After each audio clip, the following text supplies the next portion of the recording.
Hello friends, स्वागत है आपका जीटी डिफेंस एकेडमी में। तो फ्रेंड्स, जैसा कि आप सब जानते होंगे, परीक्षा वाणी की इम्पॉर्टेंट सीरीज चल रही है और आज उत्तराखंड परीक्षा वाणी की क्लास सेकंड है और इस क्लास में हम उत्तराखंड का शासन प्रशासन टॉपिक जो है उसको कवर करेंगे, जो कि मोस्ट इंपॉर्टेंट टॉपिक है उत्तराखंड जीके का। इस टॉपिक के सभी इंपॉर्टेंट पॉइंट्स को हम इस क्लास में डिस्कस करेंगे और अगर आपने क्लास फर्स्ट नहीं देखी है तो उसे भी आप देख लीजिएगा। ओके, तो आइए शुरू करते हैं उत्तराखंड का शासन प्रशासन। जैसा कि आप यहाँ पर देख सकते हैं, जो उत्तराखंड का शासन प्रशासन है वो देश के अन्य राज्यों की ही तरह संविधान का जो भाग 6 है और भाग 6 के अंतर्गत जो अनुच्छेद 152 से लेकर 237 तक की इसमें व्यवस्था की गई है।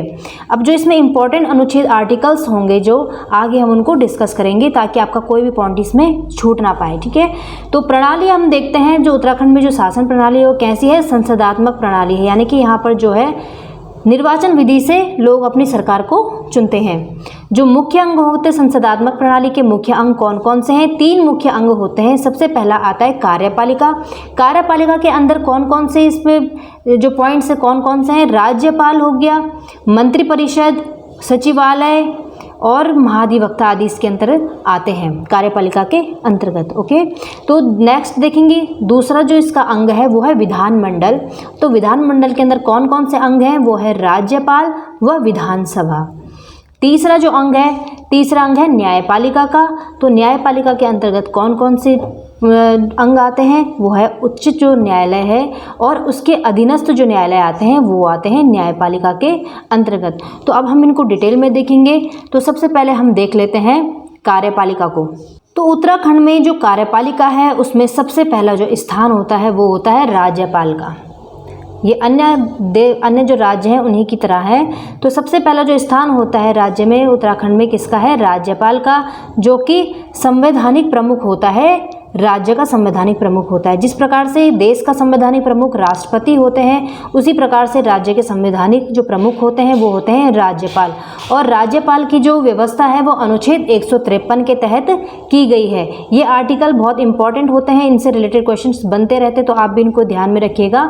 तो क्वेश्चन इस तरीके से बन सकता है इसमें कि जो राज्यपाल है वो किस अनुच्छेद के तहत उनकी व्यवस्था की गई है? तो वो है अनुच्छेद 153 153 जो आर्टिकल है उसके तहत जो है राज्य के लिए राज्यपाल की व्यवस्था की जाती है।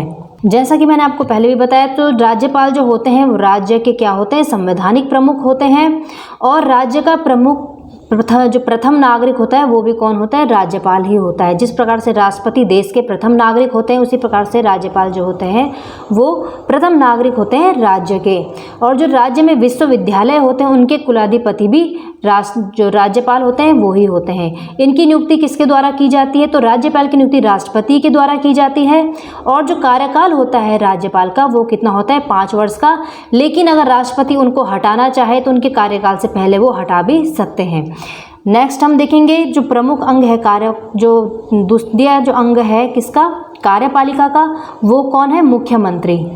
मुख्यमंत्री हैं, द्वितीय अंग है कार्यपालिका के। तो मुख्यमंत्री जो होते हैं वो राज्य कार्यपालिका के वास्तविक प्रमुख होते हैं। जो राज्यपाल होते हैं वो तो संवैधानिक प्रमुख होते हैं, लेकिन अगर वास्तविक प्रमुख की बात की जाए तो वो होते हैं मुख्यमंत्री। जिस प्रकार से प्रधानमंत्री होते हैं वो वास्तविक प्रमुख होते हैं देश के, उसी प्रकार से जो राज्य की कार्यपालिका है उसके वास्तविक प्रमुख कौन होता है? मुख्यमंत्री होता है। और मुख्यमंत्री फिर क्या होता है? मंत्रिपरिषद की भी यहाँ पे क्या कहता है? मंत्रिपरिषद भी क्या है? कार्यपालिका का एक अंग है। तो कार्यपालिका के अंतर्गत मंत्रिपरिषद की अगर जो गठन की या उसकी व्यवस्था की बात की जाए तो अनुच्छेद 164 के तहत उसकी व्यवस्था की जाती है। आर्टिकल कितना है? 164। तो इसकी नियुक्ति यानी कि जो मंत्रिपरिषद है उसकी नियुक्ति कौन करता है? मुख्यमंत्री की सिफारिश से ही। जब मुख्यमंत्री सिफारिश करते हैं राज्यपाल से, फिर राज्यपाल क्या करते हैं? जो मंत्रिपरिषद होता है उनकी नियुक्ति करते हैं। ठीक है, लेकिन सिफारिश कौन करता है? मुख्यमंत्री ही उनकी सिफारिश करते हैं कि किन किन मंत्रियों को कैबिनेट में जगह देनी है। तो फिर कौन उसकी नियुक्ति करता है? राज्यपाल करते हैं। और अगर शपथ की बात की जाए, जो मंत्रिपरिषद है उनको शपथ किस अनुसूची के तहत दिलाई जाती है? तो अनुसूची 3 के तहत जो होती है ये शपथ ग्रहण करते हैं। और कौन करवाता है इन्हें? जो मंत्रिपरिषद है उसको शपथ ग्रहण राज्यपाल के द्वारा जो है शपथ ग्रहण करवाई जाती है। आगे हम देखेंगे जो कार्यपालिका है उसी का ही एक अंग कौन है? महाधिवक्ता। जो महाधिवक्ता है उसकी क्या की जाती है? व्यवस्था की जाती है। अब महाधिवक्ता जो है उसकी जो महाधिवक्ता की व्यवस्था है वो किस आर्टिकल के अंतर्गत है, तो आर्टिकल 165 आप ये ध्यान रखेंगे, तो उसके अंतर्गत महाधिवक्ता की यहाँ पे व्यवस्था की जाती है। और जो महाधिवक्ता है उनकी नियुक्ति कौन करते हैं, वो राज्यपाल के द्वारा की जाती है। ये आप जो पॉइंट्स हैं वो ध्यान में रखेंगे। और जो महाधिवक्ता है उनका जो कार्यकाल होता है वो निश्चित नहीं होता। और जो प्रथम महाधिवक्ता है उत्तराखंड के वो कौन थे, तो मेहरबान सिंह नेगी जो हैं वो प्रथम महाधिवक्ता है उत्तराखंड के। ये भी आप ध्यान में रखेंगे। जो फर्स्ट जो होता है वो सारे इंपॉर्टेंट्स होते हैं, और जो फर्स्ट लेडी भी होती है वो सारे इसमें इंपॉर्टेंट होते हैं, तो ये आप ये ध्यान रखेंगे। तो विधानसभा, अब इसके बाद आता है जो तीसरा अंग है विधानसभा कार्यपालिका का, तो उसको हम देख लेते हैं। विधानसभा की जो व्यवस्था है वो किस आर्टिकल के तहत की गई है, तो विधानसभा की जो व्यवस्था है वो अनुच्छेद 170 के तहत की गई है। और इसमें जो विधायक होते हैं उनको क्या होते हैं, जनता विधायकों को चुन करके फिर आगे उनको भेजती है ना। तो इनकी अगर योग्यताएं की बात की जाए तो विधायकों की जो योग्यता होती है वो किस अनुच्छेद के तहत होती है, तो आर्टिकल 173 में विधायकों की योग्यता के बारे में लिखा गया है, ठीक है, कि क्या क्या योग्यता उनकी होनी चाहिए। और अगर अध्यक्ष और उपाध्यक्ष की बात की जाए, जो विधानसभा के अध्यक्ष होते हैं या उपाध्यक्ष होते हैं विधानसभा के, तो उन जो आर्टिकल 178 है उसमें उनके बारे में लिखा गया है कि विधानसभा के लिए एक अध्यक्ष और उपाध्यक्ष होंगे, और इसी के तहत उनकी नियुक्ति की जाती है। और अपने में से ही जो विधायक होते हैं वो ही अपने आप में से चुन करके फिर एक अध्यक्ष और एक उपाध्यक्ष की नियुक्ति करते हैं, जो कि आर्टिकल 178 में उनकी व्यवस्था की गई है। नेक्स्ट हम देखेंगे कि अधिकतम संख्या, अगर उत्तराखंड के जो विधायक हैं उनकी अधिकतम संख्या कितनी होनी चाहिए, तो 500 और न्यूनतम 60 से कम नहीं होने चाहिए। लेकिन जो उत्तराखंड के जो विधायक है, जितनी सीटें हैं विधानसभा की, कितनी सीटें हैं, 70 सीटें हैं, ये बात आप ध्यान में रखेंगे। और चुनाव यहाँ किस तरीके से किए जाते हैं, वयस्क मताधिकार के और प्रत्यक्ष रीति से, यानी कि लोग अपने जो प्रत्याशी हैं उनको चुन करके भेजते हैं, और 18 से ऊपर की जो उम्र के लोग होते हैं यहाँ के, वो ही क्या होते हैं, निर्वाचन में भाग लेते हैं। चलते हैं आगे। न्यूनतम आयु, जो विधायक होता है उसकी न्यूनतम आयु कितनी होनी चाहिए, 25 वर्ष होनी चाहिए। वहीं अगर कार्यकाल की बात की जाए तो कार्यकाल कितना होता है इनका, 5 वर्ष का होता है। और आपातकाल में 1 वर्ष बढ़ाया जा सकता है। यदि आपातकाल लगता है राज्य में तो 1 वर्ष का कार्यकाल इनका बढ़ाया जा सकता है। गणपूर्ति के लिए विधानसभा में 1/10 जो होते हैं संख्या जरूरी होती है विधायकों की, यानी कि 10 से कम बिल्कुल भी नहीं होने चाहिए जब भी वहाँ सत्र चलेगा। और साल में 2 सत्र होने आवश्यक होते हैं। 2 सत्रों के मध्य अधिकतम 6 माह का गैप हो सकता है, इससे अधिक नहीं हो सकता। यानी कि 6 माह से अधिक, 6 माह से पहले ही इनको दूसरा सत्र बुलाना पड़ता है। गठन, अगर गठन से पूर्व की बात की जाए तो गठन से जो पूर्व विधानसभा की सीटें थी वो कितनी थी, 22 सीटें थी विधानसभा की, और वर्तमान में कितनी है, 70 सीटें हैं। एक अब हटा दी गई है फ्रेंड्स, तो 71 नहीं है, ठीक है, 70 सीटें हैं। पहले एक एंग्लो इंडियन समुदाय से चूज़ किया जाता था, मनोनीत जिसको बोलते हैं, लेकिन अब उसको हटा दिया गया है। इसलिए अब जो विधानसभा की सीटें हैं वो वर्तमान में कितनी है, मात्र 70 यानी कि 70 हैं। उनमें से भी जो आरक्षित सीटें हैं वो कितनी है, 15 आरक्षित सीटें हैं।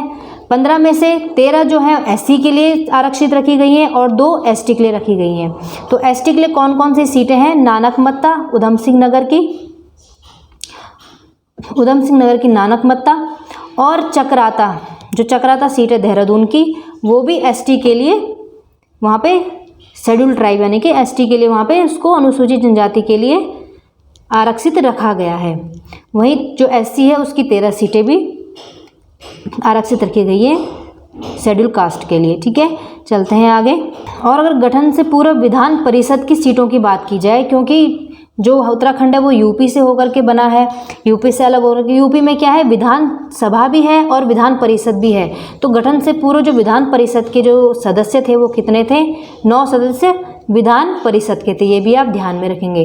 तो टोटल जो अंतरिम सरकार बनती है वो कितने सदस्यों की बनती है, वैसे तो 31 होते हैं, लेकिन एक सदस्य का जो कार्यकाल होता है वो कंप्लीट हो जाता है, तो इस हिसाब से 30 सदस्यों के द्वारा जो अंतरिम सरकार होती है, यानी कि जब गठन होता है उत्तराखंड का तो उसके बाद जो सरकार बनाई जाती है वो 30 सदस्यों के द्वारा बनाई जाती है। 3 विधानसभा के सदस्य उसमें होते हैं। तो आगे देख लेते हैं हम, अंतरिम सरकार बनती है यानी कि उत्तराखंड का जब गठन होता है 9 नवंबर 2000 को, तो अंतरिम विधानसभा में कितने सदस्य होते हैं? 30 सदस्य होते हैं। ये भी आपसे पूछा जा सकता है कि जब उत्तराखंड की अंतरिम सरकार बनती है तो विधानसभा में उस समय सदस्यों की कितनी संख्या थी? तो वो कितनी थी? 30 थी। तो उसमें से 23 बीजेपी के होते हैं, 3 सपा के होते हैं, 2 बीएसपी और 2 कांग्रेस के होते हैं। तो इस हिसाब से फिर जो प्रतिपक्ष का नेता होता है वो किसी को भी नहीं चुना जाता, ये भी आप ध्यान रखें। अंतरिम सरकार में कोई भी नहीं था। इस हिसाब से भी क्वेश्चन आपका बन सकता है कि अंतरिम विधानसभा में विपक्ष के नेता बताइए कि कौन था, है ना। तो विपक्ष का नेता उस समय कोई नहीं था क्योंकि इनकी सीटें बराबर थी, 3 सपा, 2 बीएसपी, 2 कांग्रेस। तो विपक्ष का नेता उस समय कोई नहीं होता, ये भी आप ध्यान रखेंगे। ये सारे इंपॉर्टेंट फैक्ट्स जो है परीक्षावाणी में दिए गए हैं, क्योंकि परीक्षावाणी खुद में एक इम्पॉर्टेंट बुक है, तो आप इसको जरूर इस जो सारे पॉइंट्स हैं उसको याद रखिएगा। आगे देखते हैं हम, तो प्रथम जब अंतरिम सरकार बनती है, अंतरिम विधानसभा जो होती है उसके राज्यपाल जो होते हैं पहले, तो अपने जो उत्तराखंड है उसका राज्यपाल सबसे पहले कौन होते हैं? तो सुरजीत सिंह बरनाला जी जो होते हैं वो पहले राज्यपाल बनते हैं अंतरिम सरकार के, अंतरिम विधानसभा के। वहीं अगर अंतरिम विधानसभा अध्यक्ष की बात की जाए तो वो होते हैं प्रकाश पंत। तो ये फ्रेंड्स आप ये देखेंगे कि अंतरिम क्या होता है। अंतरिम का मतलब है कि अभी उस समय चुनाव नहीं हुए हैं, क्योंकि उसी समय राज्य का गठन होता है तो एकदम से चुनाव नहीं हो सकते, उसके लिए थोड़ा समय होता है और कई सारी प्रोसेस करनी पड़ती है। उसके बाद फिर क्या होता है? चुनाव होते हैं। तो उस समय क्या बनती है? अंतरिम सरकार ही यहाँ पे बनती है। और अंतरिम विधानसभा को अगर प्रथम सत्र देखें तो प्रथम सत्र जो चलता है वो कब से शुरू हो जाता है? 9 जनवरी 2001 से शुरू होता है। प्रथम अंतरिम मुख्यमंत्री जो होते हैं कौन बनते हैं? नित्यानंद स्वामी जी इनको प्रथम अंतरिम मुख्यमंत्री और उत्तराखंड के पहले मुख्यमंत्री के रूप में भी जाना जा सकता है। और इनकी जो मंत्री परिषद होती है उसमें 9 कैबिनेट और 4 राज्य मंत्री होते हैं। जो द्वितीय मुख्यमंत्री बनते हैं अंतरिम ही सरकार के बनते हैं, यानी कि अभी निर्वाचन नहीं हुआ है, तो उसमें कौन बनते हैं? भगत सिंह कोश्यारी जी बनते हैं। और जो इनकी मंत्री परिषद थी उसमें 9 कैबिनेट मंत्री और 3 राज्य मंत्री होते हैं। चलते हैं आगे। अब इसके बाद क्या होता है कि प्रथम विधानसभा चुनाव होते हैं, ठीक है। तो प्रथम जो विधानसभा चुनाव होते हैं वो कब होते हैं? 14 फरवरी 2002 को, जैसे कि आप यहाँ पे देख सकते हैं। और इस मतदान में कितना % वोट जो है, कितना मतदान होता है? तो 54.34% मतदान यहाँ पे होता है पहले विधानसभा के चुनाव में। तो ये क्वेश्चन बन सकता है क्योंकि ये फर्स्ट विधानसभा चुनाव है, तो इसमें मतदान से भी रिलेटेड क्वेश्चन बन सकता है कि कितने % उस समय मतदान हुआ। तो आप देखेंगे 54.34% जो है इसमें मतदान होता है। और प्रथम जो निर्वाचित मुख्यमंत्री होते हैं वो कौन होते हैं? नारायण दत्त तिवारी जी प्रथम निर्वाचित मुख्यमंत्री के रूप में यहाँ पे नियुक्त किए जाते हैं। और कब बनते हैं वो? 2 मार्च 2002 को वो अपनी शपथ ग्रहण करते हैं मुख्यमंत्री की। जो प्रथम निर्वाचित विधानसभा अगर अध्यक्ष की बात करें तो वो कौन होते हैं? यशपाल आर्य जी। और ये कांग्रेस की सरकार बनती है। प्रथम जो निर्वाचित सरकार बनती है वो कांग्रेस की बनती है, ठीक है। अब चलते हैं दूसरे विधानसभा चुनाव में। तो अब जैसे यहाँ पे देख सकते हैं दूसरा विधानसभा जो चुनाव होता है वो कब होता है? 21 फरवरी 2007 को होता है। इसमें जो मतदान होता है वो उसका मतदान का क्या है? प्रतिशत यहाँ पे बढ़ गया है। इसमें कितना होता है? 61.6% जो है मतदान होता है। और मुख्यमंत्री बनते हैं भुवन चंद्र खंडूरी, है ना। और 25 जून 2009 तक क्या है? ये मुख्यमंत्री के अपने पद पर रहते हैं। फिर उसके बाद ये केंद्रीय मंत्री के रूप में दिल्ली चले जाते हैं। और फिर ये क्या होता है? उसके बाद रमेश पोखरियाल निशंक जो होते हैं वो बनते हैं 11। और फिर से जो मुख्यमंत्री खंडूरी जी कब बनते हैं? दोबारा से अपना पद ग्रहण करते हैं 11 सितंबर 2011 को। फिर से ये मुख्यमंत्री बन जाते हैं। इस समय जो विधानसभा के अध्यक्ष थे वो कौन थे? तो विधानसभा अध्यक्ष इस समय श्री हरिवंश कपूर थे। तो ये बात भी आप ध्यान रखेंगे। नेक्स्ट हम देख लेते हैं तीसरी विधानसभा। तो वैसे तो फ्रेंड्स ये जो तीसरी है, जैसे फर्स्ट ही जो है सबसे ज़्यादा इंपॉर्टेंट होती है, और या फिर जो करंट में चल रहा है वो ज़्यादा इंपॉर्टेंट होता है। लेकिन जो बीच का है उसको भी हम एक बार देख लेंगे। हो सकता है इनसे भी कोई क्वेश्चंस बन के अब आ जाए, क्योंकि अब डीपली जो है डिटेल में क्वेश्चंस पूछे जा रहे हैं, तो अब हमें सारा कवर करना जरूरी है। तो देख लेंगे जो तीसरी विधानसभा का चुनाव होता है वो कब होता है? 30 जनवरी 2012 को तीसरी विधानसभा का चुनाव होता है। इसमें जो विधानसभा के अध्यक्ष होते हैं वो कौन होते हैं? श्री गोविंद कुंजवाल जी होते हैं। और मुख्यमंत्री विजय बहुगुणा बनते हैं। इसमें फिर क्या कांग्रेस की सरकार बनती है। दूसरी विधानसभा में बीजेपी की सरकार बनती है। और जो विजय बहुगुणा जी होते हैं वो 1 फरवरी 2014 से फिर क्या होता है? हरीश रावत इसमें पद संभालते हैं, विजय बहुगुणा जो थे अपना इस्तीफा दे देते हैं। और इसी दौरान राष्ट्रपति शासन, जब हरीश रावत जी इस समय मुख्यमंत्री थे, उस दौरान क्या होता है, राष्ट्रपति शासन भी यहाँ पर लागू हो जाता है। और राष्ट्रपति शासन कब से कब तक होता है, यहाँ पे 27 मार्च से 11 मई 2016 तक यहाँ पे राष्ट्रपति शासन लगता है, जो कि 46 दिन का राष्ट्रपति शासन होता है। और ये पहला राष्ट्रपति शासन भी है उत्तराखंड का। नेक्स्ट अब हम देखेंगे कि चौथी विधानसभा का चुनाव होता है 15 फरवरी 2017 को, और इसमें मतदान होता है 68.29%, है ना। तो विधानसभा अध्यक्ष इस समय प्रेमचंद अग्रवाल जी होते हैं, और मुख्यमंत्री कौन बनते हैं, त्रिवेंद्र सिंह रावत जी बनते हैं मुख्यमंत्री। ये हो गई चार विधानसभा हैं उनकी बात। और अब चलते हैं हम तीसरे अंग की ओर, जो कार्यपालिका का तीसरा अंग, शासन प्रशासन का जो तीसरा अंग है वो क्या है, उच्च न्यायालय। उच्च न्यायालय की ओर, यानी कि जो न्यायपालिका होती है उसकी ओर चलते हैं हम। तो न्यायपालिका में जो उच्च न्यायालय होता है वो ही न्यायपालिका का सबसे पहला अंग है। तो उच्च न्यायालय, जो उत्तराखंड का उच्च न्यायालय है, उसकी जो व्यवस्था है वो किस में की गई है, संविधान के अनुच्छेद 214 में राज्य के लिए उच्च न्यायालय एक होगा, इसमें इसकी बारे में बताया गया है। तो ये किसी भी राज्य के लिए है, और उसी प्रकार से उत्तराखंड के लिए भी है। अगर इस प्रकार से पूछा जाए कि उत्तराखंड के उच्च न्यायालय को किस आर्टिकल में उसके बारे में बताया गया है, तो अनुच्छेद 214 आप देखेंगे कि बहुत ही इंपॉर्टेंट पॉइंट्स हैं। जो इसका गठन होता है उच्च न्यायालय का, कहाँ है वैसे, नैनीताल में। तो जो नैनीताल उच्च न्यायालय है उत्तराखंड का, उसका गठन कब होता है, जिस दिन उत्तराखंड का गठन होता है 9 नवंबर 2000 को, उसी दिन उच्च न्यायालय का भी गठन कर दिया जाता है उत्तराखंड के लिए। और ये देश का 20वां न्यायालय होता है, 20वां उच्च न्यायालय है, ठीक है। अगर क्रम की बात करें तो 20वां उच्च न्यायालय कौन सा है, नैनीताल उच्च न्यायालय उत्तराखंड का, ठीक है। कहाँ स्थित है, नैनीताल में है। उच्च न्यायालय का जो भवन बनवाया था वो सेंटोनी मैकडोनल्ड ने बनाया था। ये ब्रिटिश एक वो इंजीनियर थे।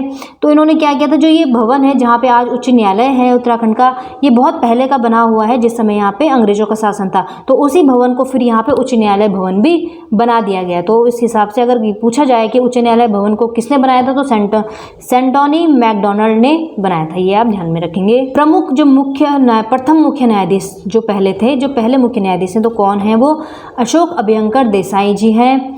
और उसी हिसाब से अगर प्रथम रजिस्ट्रार की बात की जाए तो GCM रावत जो हैं वो प्रथम रजिस्ट्रार हैं उत्तराखंड के। वहीं 45 फास्ट ट्रैक जो कोर्ट हैं उनका भी गठन होता है। कब होता है उनका, अप्रैल 2001 में उनका भी गठन कर दिया जाता है। 45 फास्ट ट्रैक जो कोर्ट होते हैं, ठीक है। तो फ्रेंड्स, आज की ये क्लास कंप्लीट हुई है। मिलते हैं नेक्स्ट क्लास में। नेक्स्ट क्लास में हम जिलों का गठन देखेंगे, वो भी पूरी डिटेल में। तो तब तक के लिए जय हिंद, जय भारत। दोस्तों, जैसा आप सबको पता होगा कि infinity coaching centre part of GT defence academy ने हमेशा से ही अफोर्डेबल क्वालिटी एजुकेशन पर फोकस किया है, और एक बार फिर से आपकी तैयारी अफोर्डेबल बनाने के लिए हमारे ऑफलाइन और ऑनलाइन क्लासरूम प्रोग्राम ने उत्तराखंड पुलिस के नए बैच शुरू कर दिए हैं, जहां आपको मिलेंगे best teacher, PDF notes, previous year question discussion और लेटेस्ट पैटर्न पर बेस्ड टेस्ट सीरीज आपके साथ डिस्कस की जाएगी। हमारे कोर्सेज से दे अपनी तैयारी को नई उड़ान, क्योंकि अब तैयारी हुई अफोर्डेबल।